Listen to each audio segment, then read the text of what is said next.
Yeah, before we get started, I'll just introduce myself. My name is Brian Hansen. I'm the development coordinator here at the city. Tonight with me is Darren Rezak, who is the project engineer for the 2022 PMP project. And then also sitting behind us, we have Bob Simons in our street division engineer, civil engineer. Christian Inago, another one of our civil engineers here with the city. And then Julie Long, our city engineer for the city. So with that, I'll turn it over to Darren to get started. Great. Are we good on the recording? Yep. All right. Good evening, everyone. Thank you for coming out. Like Brian said, Darren Rezak. I'm one of the engineers here in Public Works, and I will be the project engineer slash project manager on the 2022 PMP Reconstruct project. So agenda for the evening, I will give kind of a project timeline where we are right now in the process, and then some further steps that can be expected. Property owner and citizen involvement, ways that property owners can contact either myself, Brian, and then opportunities to go before the city council to speak with them as well. Give a brief introduction to our pavement management program. Go over some construction techniques and policies that reference the pavement management program and how we kind of accomplish that. We've got a couple slides with some pictures giving kind of a brief reconstruction preview with some of the construction activities that could be expected as part of the project. I will go over the funding for the PMP and where some of those dollars do come from. And then I will turn it over to Brian to go over the assessment portion of the presentation. We have some frequently asked questions that usually tend to come up. And then we'd open it up for general questions that pertain to the group. If there are specific questions that's specific to your property, we do ask that if time allows to wait until the end of the meeting and just ask staff directly, and in an effort to conserve everybody's time. So thank you.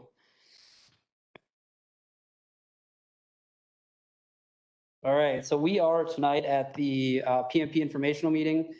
We did hold another meeting earlier today at 2:30. We will be going to the City Council for the public hearing to order the project at the November 8th meeting. So at that meeting, Brian and myself will be going over a similar presentation that we're going to be going over to tonight. We'll be giving that to council, and then that's your chance to, as property owners, to direct any questions that you may have to council. So council is in person. We also are offering a virtual attendee option. So the link right there is going to be your best bet as far as if you are interested in logging on virtually. And then should the project be ordered by council, we plan on spending the winter of 2021 and 2022 completing design. Bidding would be set for as early as we can in the spring, with construction hopefully beginning around May of 2022. So we do have quite a few different segments on this project. So one thing that we note is, while we say construction begins in May 2022, that doesn't necessarily mean your street or your area will begin right away. It could be towards the middle end or even beginning of fall of 2022. So our first notice that the project would be occurring was sent with a notice of the public hearing that was mailed out on October 15th. In that included the estimated assessment amount, as well as an invitation to the November 8th City Council meeting. We also have to publish this in the city's paper, which is the Sun Current. So that public hearing notification will be published in the October 28th Sun Current edition, as well as the November 4th Sun Current edition. That brings us to today, our informational meeting. Again, the City Council will be holding the public hearing on November 8th. And then if the project should be ordered prior to construction beginning, a few weeks before, we do send out a kind of a construction pamphlet with contact info, as well as some items that could be expected during construction, and what as homeowners and property owners you can do to stay involved with the project. And then once the project's complete, usually around September, we send out the final assessment notice. And so the estimated assessment notice is based off estimated quantities and estimated bid prices. So that final assessment notice that property owners will receive is based on actual construction costs. So that would go through our competitive bidding process for that. Similar to that, we would hold another informational meeting like the one tonight if you guys have questions about the assessment and I guess the repayment period. That would be a time, but again, that wouldn't be until fall of 2022.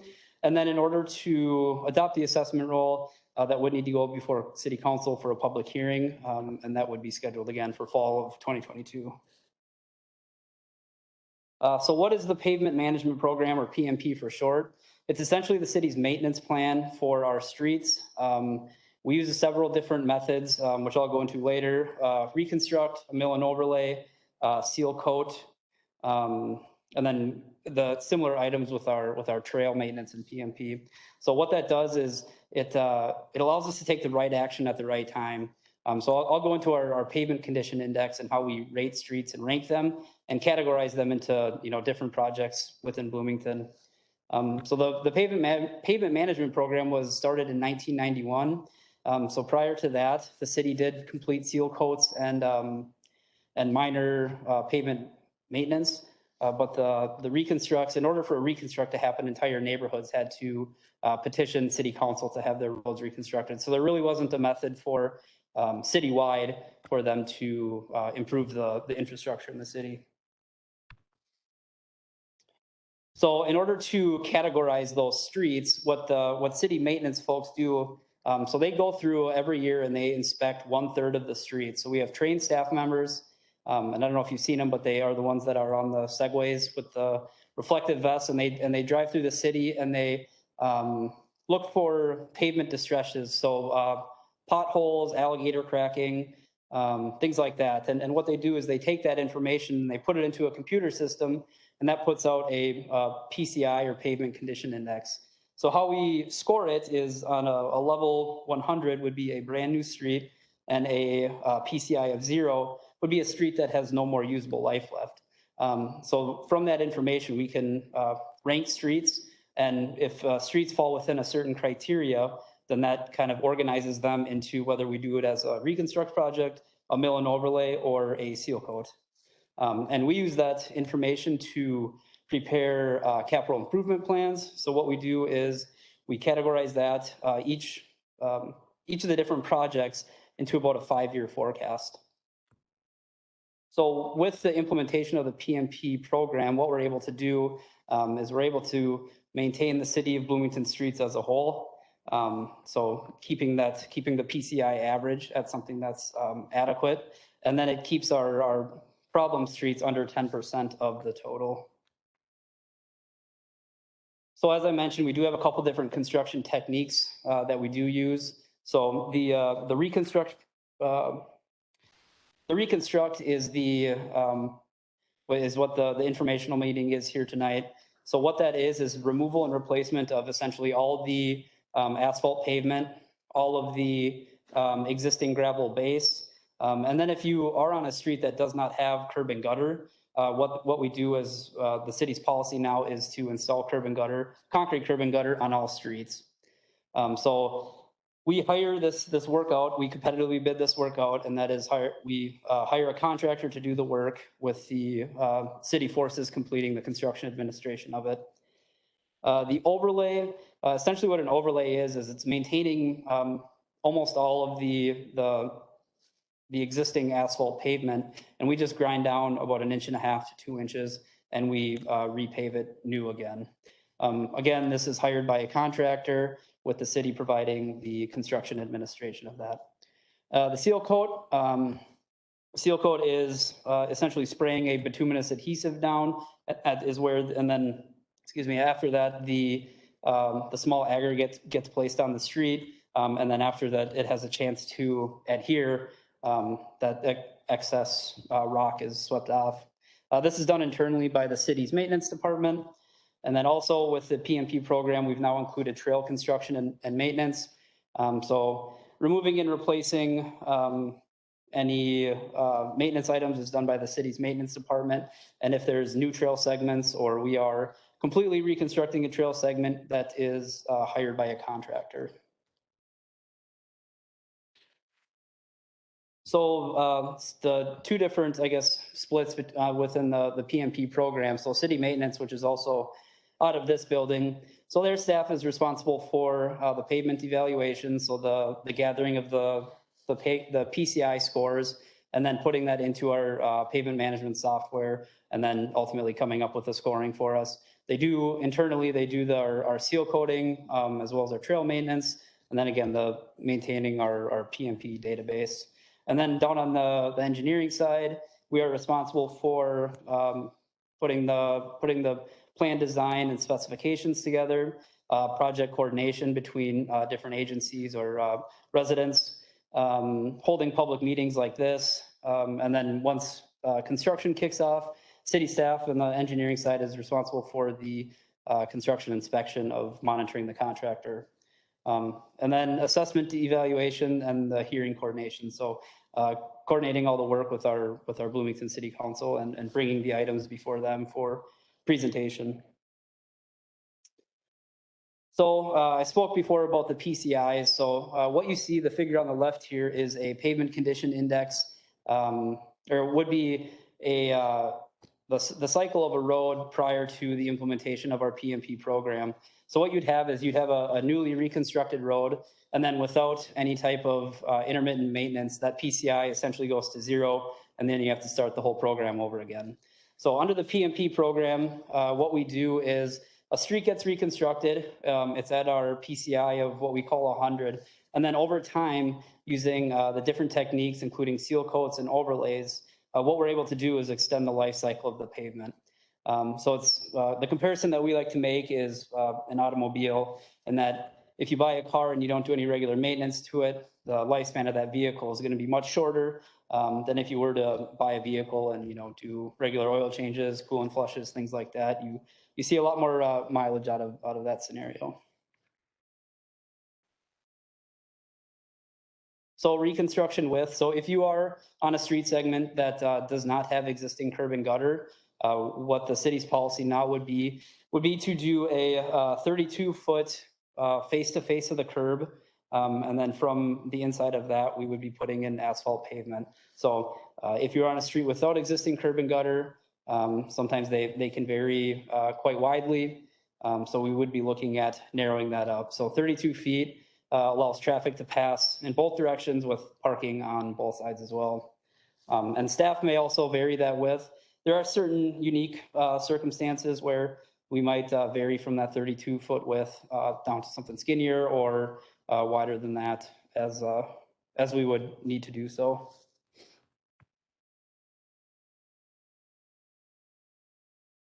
Okay, so this is a typical residential lot.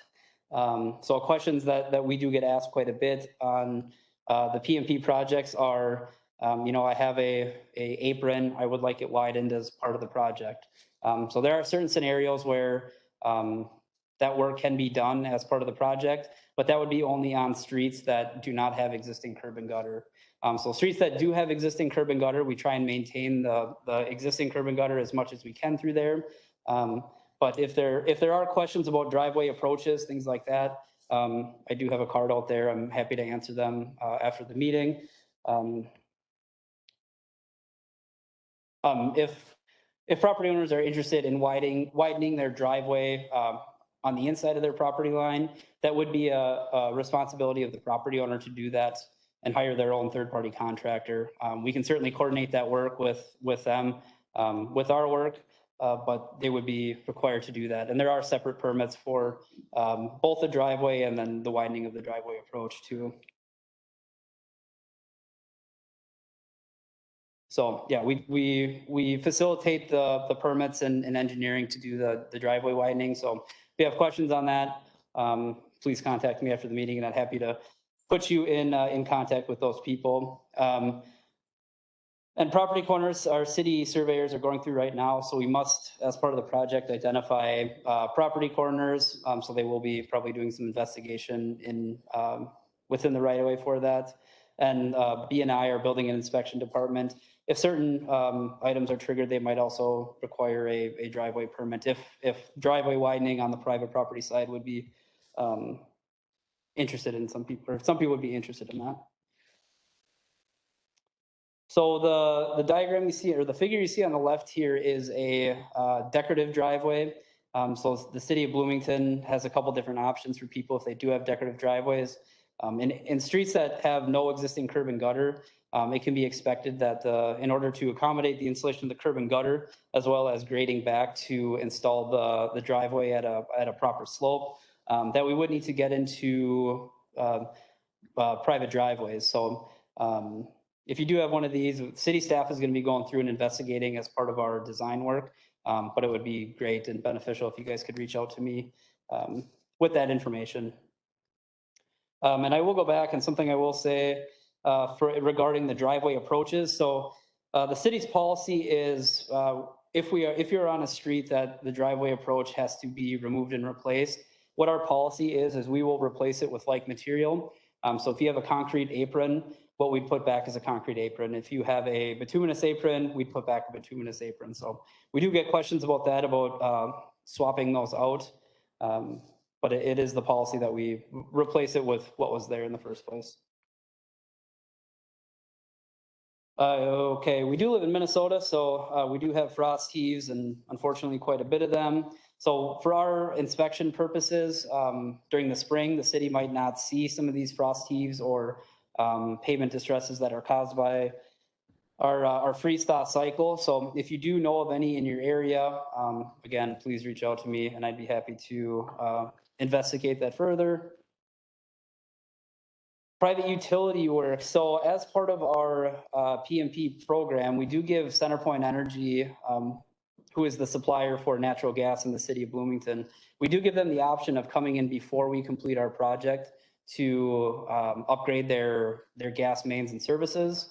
So what would happen is prior to our project, CenterPoint Energy right now is going through and they're investigating all the infrastructure that they have in place. So they'd be looking at some of the things they look at now are if their gas mains were old steel mains. What they're doing now is they're replacing it with the plastic. And then some of the gas services might also be needing to be replaced, and some of the gas meters might also be needing to be replaced. So we don't direct CenterPoint work or CenterPoint Energy or their contractor, but we do coordinate with them. So there might be scenarios where certain segments of the project might get gas main and service replacement, and certain ones may not. So I just got a couple slides here of what to expect during construction. So I guess the first phase would be the implementation of traffic control, which in Minnesota, you know of orange cones in the summer. The white paint that you'd see here on both figures would be from our city inspectors. So what they do is they go out and they mark the limits of the excavation and kind of direct the contractor as far as what needs to be removed and replaced. There'll be other various paint markings on there. So all the utilities will also be marked out there. So there'll be some different colors, blues, greens, things like that. So if the project gets ordered and that does occur, if you do have any questions, please reach out, once we start marking stuff up. Removal of the existing asphalt pavement and the existing gravel base. So the next step, or I guess the next major step, would be stripping the existing road section down to a point where we can kind of start building it back up. So either they would use a machine like the top left, or they would use an excavator to take the pavement out. And then from there, the contractor would grade the street to make it passable. Excuse me. But it would be a construction zone, so keep that in mind. Utility upgrades. So as part of our design this winter, we would be looking at verifying all the storm sewer out there that it meets capacity. If storm sewer out there does not meet capacity, we would be looking at adding some type of storm sewer network, which may include, you see some manholes or some maintenance holes being installed in there, as well as some concrete pipe. So that could be some items that we would include as part of the project to alleviate some drainage or some flooding, excuse me. So following utility improvements, grading. So essentially what they'd be doing is putting the existing road section back, which would be a gravel thickness of anywhere from, I guess, 6 to 8 inches around there. And then the contractor on the right, so they are required to do some type of dust abatement as part of the project. So water trucks and that would be going through to hopefully control some of the dust that occurs on a gravel road.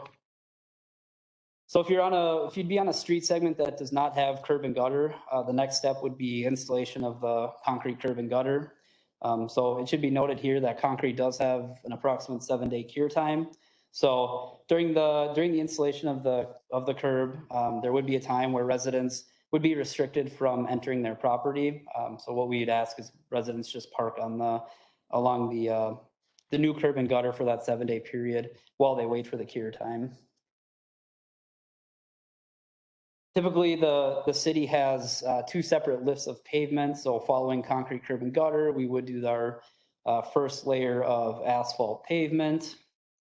And then after our first layer of asphalt pavement, we would work on restoring the boulevard. So the area from the back of the curb up into the yard that was impacted by construction. So our current policy is to put a couple inches of topsoil down and then putting sod on top of that.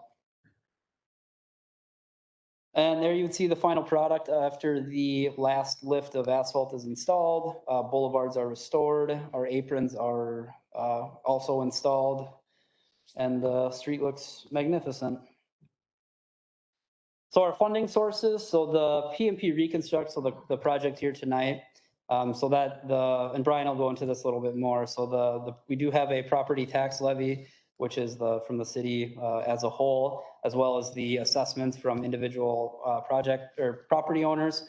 And if there would be the need for any type of utility improvements like installation of storm sewer, repairing of any water or sanitary underneath the street, those all do come from separate funds. So that isn't included in the assessments.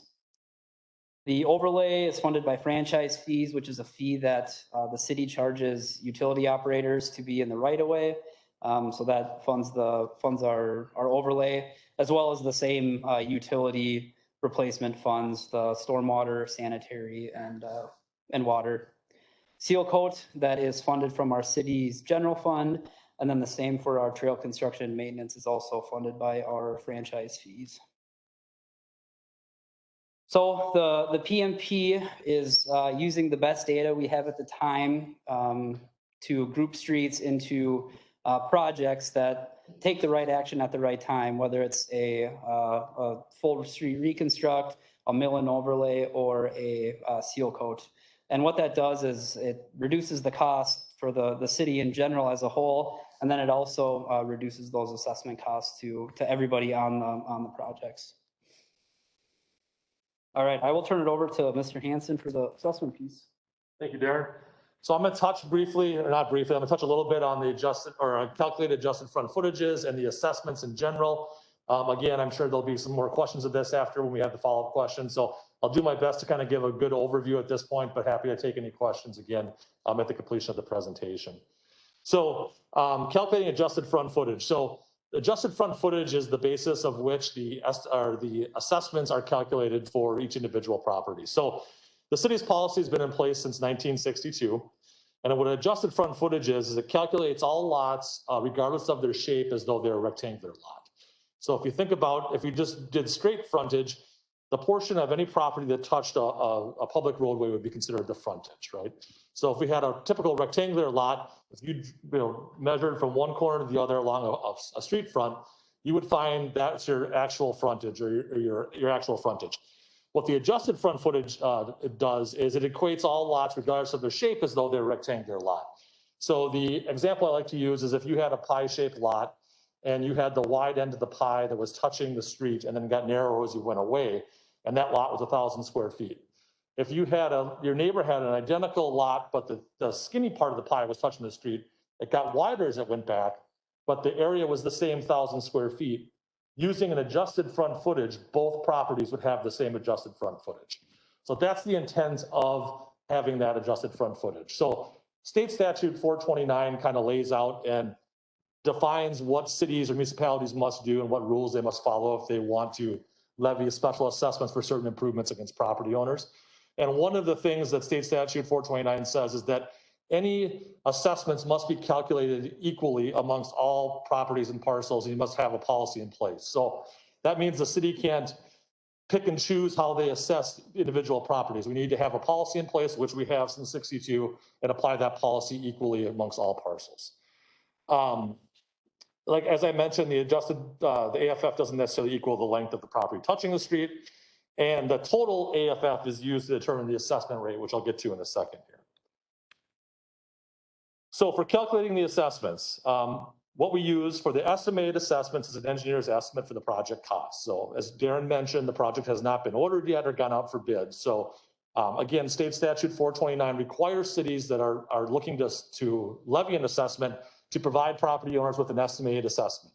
So that was the first step with your notice of public hearing that was provided to you today. So the engineer's estimate was used to determine what that estimated assessment would be, using previous year's costs, adjusting for inflation. And then we divided the improvement categories that the properties would be subject to an assessment for. For this year's PMP project, the two improvements that properties could be subject to an assessment for are for surfacing, so that's for the roadway surface itself, the bituminous, and the installation of curb and gutter. Those are the two improvements. So as Derek mentioned before, if there's already curb and gutter in place on your street and the property was previously assessed for that curb and gutter, that property is not subject to an assessment for curb and gutter with this project. And we'll get into that in a second. So if you already have curb and gutter in place in front of your house, you would not be subject to an assessment for curb and gutter with this project if ordered. For properties that are adjacent to a street that doesn't have curb and gutter in place currently, they would be subject to an assessment for curb and gutter along with the surfacing assessment. So curb and gutter already in place, just surfacing assessment. If you don't have curb and gutter, you'd be looking at curb and gutter and a surfacing assessment for those two improvements. Additionally, we calculate assessment rates. Our policy currently looks at two sets of assessment rates, a 25% rate, which is assessed to single and two family homes. And then all other properties are assessed at a 50% rate. Now, I know that there's a handful of you here from the Bluffs and Sands Pierre neighborhood. I'll get into that in a little more detail in a second, because that's a unique situation where our policy currently, as of today, doesn't have a scenario that adequately or accurately reflects the situation in that particular area. So when the estimated assessments were mailed out to those property owners, staff had to find the current scenario that best fit the situation in that neighborhood. Personally, I wish that our scenario did fit better so we would be able to provide a more accurate estimated assessment, but we can't make that decision. We have to use the policy in place currently. So to that note, the estimated assessments received for the Bluffs on Sands Pierre neighborhood, in my professional opinion, are very high compared to what I think the actual benefit is from that project. And I fully anticipate that if the project is ordered, those will need to be adjusted to reflect the actual benefit. And I'll get into that special benefit in a second. So I just wanted to make that clear right now. In addition to that, in that particular neighborhood, we have single or detached single family, two family, and three family triplex units. As you can see in our current assessment policy, the assessment policy only considers single and two family and then all others. So again, in that particular neighborhood, similar units that may be combined as a duplex or a threeplex, they faced different assessment rates per our current policy for their estimated assessment. Again, if the project is ordered and this street is included and that neighborhood's included, staff will go back to council to refine our assessment policy, to update it to reflect that neighborhood, so that when we calculate actual assessments with the project, they will accurately reflect the benefit that those properties receive. And I'll get into that in a second. So assessment rates here, the remaining costs, as Darren showed before, as paid through the citywide tax levy, property tax levy. So on average, the total project, about 20 to 25% of the total project cost is covered through special assessments to adjacent properties. The remaining 70 to 75% is covered through that citywide property tax levy. So for the 2022, the estimated servicing cost for the 2022 PMP project is just over $6.5 million. The total adjusted front footage, so this is that 35,197. That is the total of all of the properties included in the 2022 PMP project. So all of the properties listed on that pink sheet, if we added up all of the AFFs for all of those properties, we get that total of just over 35,000 adjusted front footages. That is divided by the total project, or the total improvement cost, excuse me, the servicing cost. And that gives us a price per adjusted front foot. So that would be the price that would need to be assessed per foot to all the adjacent property owners included in the proposed 2022 PMP project to pay for that improvement 100% through assessments. As we know, that's not the city's policy, but that's where we use this number to determine our rates per foot here in a second. Doing the same thing for the curb and gutter, just over $1.6 million is the estimated cost for that improvement. And you'll see the total adjusted front footage for this is significantly lower than the surfacing. Again, the reason being, as I mentioned previously, we have street segments included in this year's project that already have curb and gutter in place. So those properties are not subject to an assessment for the curb and gutter. Therefore, the total adjusted front footage reflects just those properties adjacent to streets with no curb and gutter currently in place. So again, doing that math, we get to that $106 per foot. That is the amount that would need to be assessed to all those properties adjacent to uncurbed streets currently to pay for that improvement 100% through assessments. As I mentioned, our current policy is for single and two family to be assessed at the 25% rate. All other property types to be assessed at the 50% rate. So that's just taking that 100% rate that I showed in the previous slide and then multiplying that by 25 or 50%. That's where we get our $47 per foot for surfacing and $26 per curb and gutter. And again, for that other rate, 93 times and 53. So for the estimated assessments that everyone received, those were derived by taking the improvement that you were subject to an assessment for, multiplied by the AFF of your particular property. And then if you were subject to two improvements, we'd add those together. And that's how we got the estimated assessment for your property. Now, before I go to I do want to go back to section, again, State Statute 429, again, lays out the roadmap of how municipalities can apply special assessments for what improvements and the process they need to follow. One of the key things about the state statute is no municipality can assess a property owner for any improvement above the special benefit that that improvement provides to that property.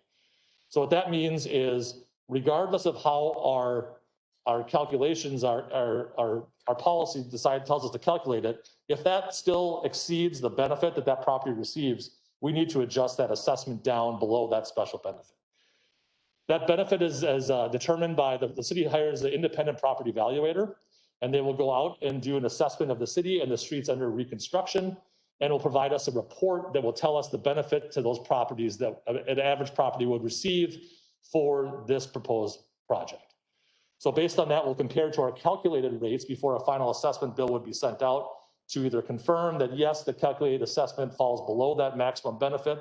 If that calculated assessment is above that benefit, then that needs to be adjusted, because the state statute is very clear that cities cannot assess property owners above the benefit they would receive from that improvement.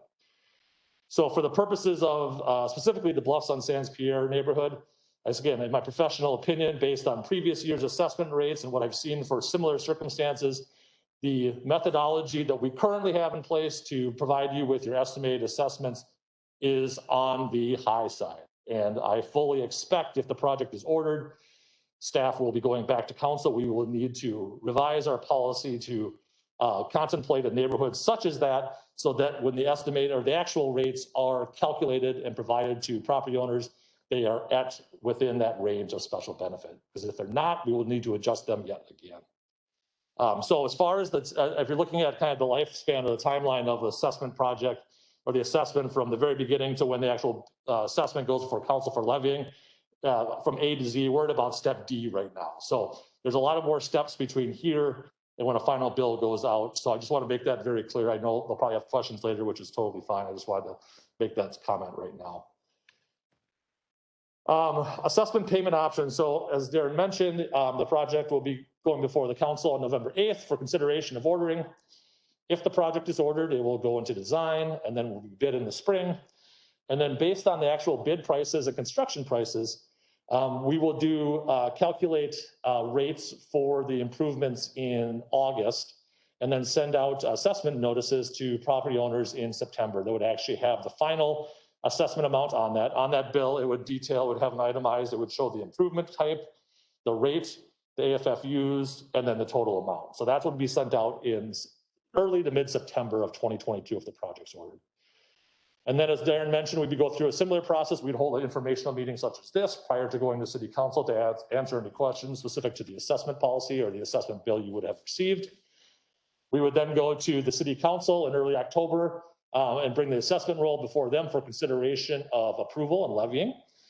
If the assessment roll is approved, then from that date, which again is typically the first council meeting in October, till November 29th of 2022, assessed property owners would have the ability to pay a portion of $100 up to the total amount of their assessment if they chose, with no interest applied.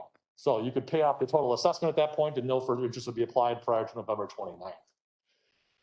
After November 29th, whatever remaining balance is on that assessment automatically gets rolled over onto the property tax statement, and then is evenly spread out over 10 years, and interest is applied to the declining principal on an annual basis. So if you were to be assessed for a project, if a project was ordered, you were to be assessed, and you chose not to prepay any amount of your assessment for this project, the first year that you would see a bill for this project would be with your May of 2023 property tax statement if you chose not to prepay any amount. At that point, it rolls on to the property tax statement, as I mentioned, and interest is applied. I don't have the interest rate set yet for this year. I have not had that provided to me yet. I can tell you last year, the interest rate was 4.5% for the 2021 PMP project. And then at that point, once it rolls onto the property tax statement, the only payment options someone would have would be to pay the amount due with that particular property tax statement, or pay off the amount in full at any point during those 10 years. So if someone chose to have it roll onto their property taxes and after 4 years wanted to pay it off in full, they could do that, and then no additional interest would be accrued for those remaining 6 years. So unfortunately, once it goes to the county doesn't accept partial payments. That's not a question we often get. Hey, if I want to pay an additional couple $100 on my assessment with this property tax statement, can I do that? Unfortunately, the county does not accept those, and I don't have any more information on that other than they just accept the amount due or the total amount, unfortunately.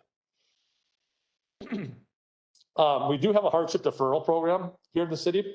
So in order to qualify for that, a person needs to meet 4 criteria. They must be, excuse me, age 65 or older, or retired by virtue of permanent disability. And also, I should have added this on there, just recently we added active military as well as a qualifying condition. And then they also must meet income levels. So you can see these are the ones that were set for 2021, and that must be verified income. And then we'll have new ones set prior to 2022 before the final assessment bills are sent out. And then the parcel must be homesteaded and must be valued at less than the current average of a single family home in the city of Bloomington. So if someone meets these criteria and is interested, they can have the assessment deferred. This isn't a forgiveness of the assessment. It does defer it though. And interest still accrues to the assessment on an annual basis. And then if the person no longer qualifies for the hardship because they don't meet any of these criteria, or the property is sold or changes ownership, at that point, the assessment becomes due in full. So there is, some things to consider if someone's considering a hardship deferral.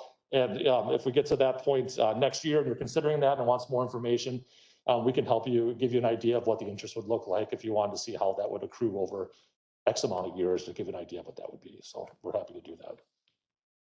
So with that, I'm going to turn it over to Darren. We're going to go through some frequently asked questions. I appreciate your patience. As soon as Darren is done, we will stop the recording of the videos so we can post that, and then we'll be open for additional questions. So thank you. All right. So a question that we get is quite often is, will street be concrete or bituminous? So all streets in Bloomington are constructed with concrete curb and gutter, and then bituminous asphalt as the driving surface.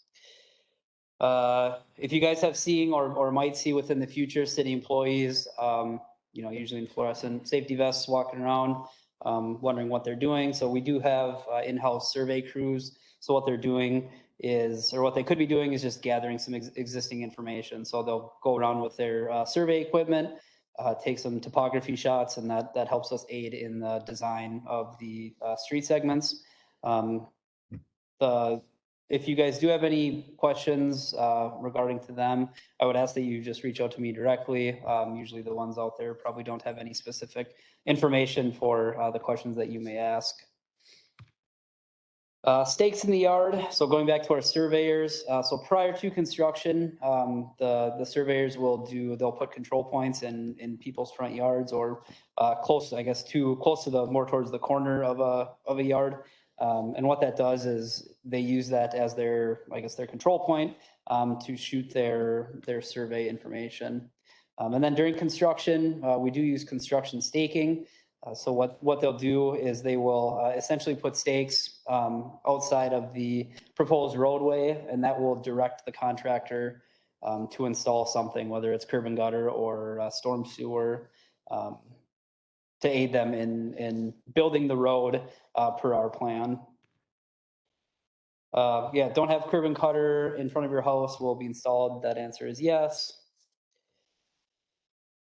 Will boulevards be restored? So boulevards are the area from the back of curb up to, well, I guess where the city's right of way is. So what the city will do is if boulevards are impacted, that does get replaced with topsoil and sod.